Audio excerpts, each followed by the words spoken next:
esto que ha ocurrido durante los últimos días, estos comentarios no han sido tomados a la ligera, sobre todo el tema de la Cumbre de las Américas, que hay que recordar, pues nace en 1994, nada más y nada menos que en una ciudad como Miami, en Estados Unidos, para legitimar este acuerdo de libre comercio en América, impulsado evidentemente por los intereses de Estados Unidos. Hoy tenemos ya más de 20 años de distancia, después de ese 1994 muchas cosas han pasado, Estados Unidos ya no goza de la hegemonía que tenía en la región, la doctrina Monroe ya no se aplica de la misma forma, y lo que estamos viendo el día de hoy son nuevas organizaciones, pero sobre todo una apuesta por el multilateralismo, y lo que ha dicho el presidente López Obrador ha sido retomado en varias partes del continente, incluso por organizaciones como la CARICOM, que aglutina a varios de los países justamente de la comunidad caribeña, que han secundado este llamado diciendo que si no se invita a todos los países a esta Cumbre de las Américas, pues no participarán. Esto no es menor, esto no se había visto durante los últimos años, especialmente lo que sí se había visto durante estos últimos años era a un gobierno de México, ¿no? Sobre todo durante el sexenio anterior, el sexenio de Enrique Peña Nieto, liderando estas campañas en contra de países justamente como Cuba, Venezuela y Nicaragua. En su momento se recordarán la creación del Grupo de Lima para legitimar el golpe de Estado en contra de Venezuela, pues quien lo encabezaba era nuestro canciller Luis Videgaray. Fueron ellos los que estuvieron insistentemente junto con la OEA y los gobiernos de derecha atacando y sobre todo, ¿no?, buscando que se sacara de la comunidad, de la llamada comunidad internacional, a países justamente y específicamente como Venezuela. Hoy este tema es retomado a nivel internacional y sobre todo en la región, ya que pues también hay mucho cansancio de los gobiernos en América Latina de tener que esperar a ver qué dice Estados Unidos que se tiene que hacer, y hoy en pleno ejercicio de su soberanía pues está marcando otra pauta, y eso va ligado, yo lo decía, con esta gira que ha hecho el presidente durante este fin de semana, que pues ha sido retomada por muchísimos de los medios de comunicación en toda la región, tratando de destacar los acuerdos que se lograron en esta materia, sobre todo bilateral, pero en un marco regional, como lo son el acuerdo, ¿no?, que también ha sacado bastantes chispas aquí en varios opinólogos en el país, que tiene que ver con la contratación de médicos cubanos. Eso lo hemos visto en las últimas décadas, el tema de los médicos cubanos en diferentes disputas, y hay que también ponerlo en contexto. La brigada Henry Reeves, que es un grupo de médicos especialistas de Cuba, pues fue creada en el 2015 y hasta la fecha han estado en cerca de 51 países. Eso hasta antes de la pandemia. Durante la pandemia, pues vimos a varios doctores, doctoras cubanas a lo largo y ancho del mundo salvando vidas, porque lo que no se dice en los grandes titulares es que hoy la medicina cubana es de las más avanzadas en todo el mundo. Han desarrollado no solamente en tiempo récord también estas vacunas en contra del COVID, a pesar de un bloqueo económico durante los últimos 60 años, sino que además, pues los índices de alfabetización han sido maravillosos, ¿no? Incluso se llegó al punto cero de analfabetismo en algún momento en Cuba. El tema de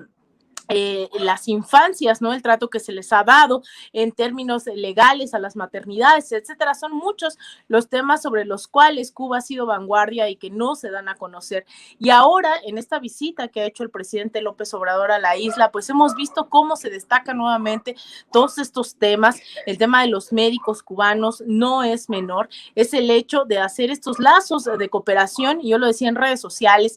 a manera de esta experiencia que me ha tocado vivir allí en primera fila, en las elecciones del 2013, cuando fallece Hugo Chávez. A mí me toca ir a las elecciones con Nicolás Maduro, y lo primero que hizo la oposición en Venezuela fue intentar quemar los centros de desarrollo integral, los llamados CDIs, porque ahí había médicos cubanos. Decían que les estaban robando el trabajo, por si les suenan estos argumentos similares a los que hoy se están usando en México. Decían que les quitaban el trabajo, que no se formaban médicos venezolanos por culpa de los cubanos, cuando en realidad había este tipo de cooperación en temas de salud, ¿no? Y ahora hay bastantes médicos formados, especialistas en Venezuela, gracias a este tipo de desarrollo de cooperación bilateral. Entonces, yo creo que hay que señalar esa mezquindad con la que se está tratando el tema, como lo dijimos también, el tema de la reforma eléctrica hoy en Honduras fue un gran aliciente el que se hubiese dado ese apapacho a la presidenta Xiomara Castro, pero sobre todo, pues a un pueblo como el hondureño, que ha venido sufriendo sobre todo durante más de 2 décadas, después de un golpe de Estado en 2009, unas elecciones fraudulentas que costó la vida de más de 30 personas en el 2017 y un gobierno, ¿no? También dictatorial, narcodictatorial, como el de Juan Orlando Hernández. Entonces creo que esto de la Cumbre de las Américas va a ser bastante interesante, la pauta que se está marcando. A mí me queda claro que esto es un antes y un después también,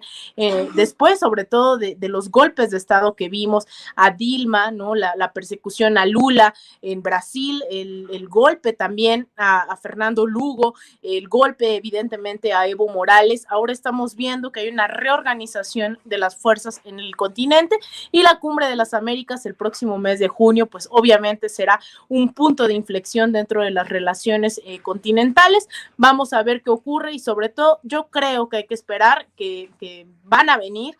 los pronunciamientos de países que se adhieren a esta postura que hoy vuelve a remarcar el presidente de si no se invita a todos los países, no va a haber un marco de diálogo, de fraternidad que realmente se necesita hoy en día, Vicente. Pues estemos al pendiente para reportarle a la audiencia de Sin Censura también lo que ya muchos llaman un golpe de Estado institucional en el caso de Colombia, mi querida Lina, en donde la cosa se está poniendo color de hormiga rumbo a las elecciones y el golpe de los oligarcas contra Petro y sus aliados. Hay que estar al pendiente de lo que ocurre allá, querida Lina. Así es importante esto que mencionas, Vicente. Hoy en Colombia el mismo candidato de la izquierda, la coalición del pacto histórico, Petro y Francia Márquez, que son esta fórmula para las elecciones del próximo 29 de mayo que estaremos ahí cubriendo,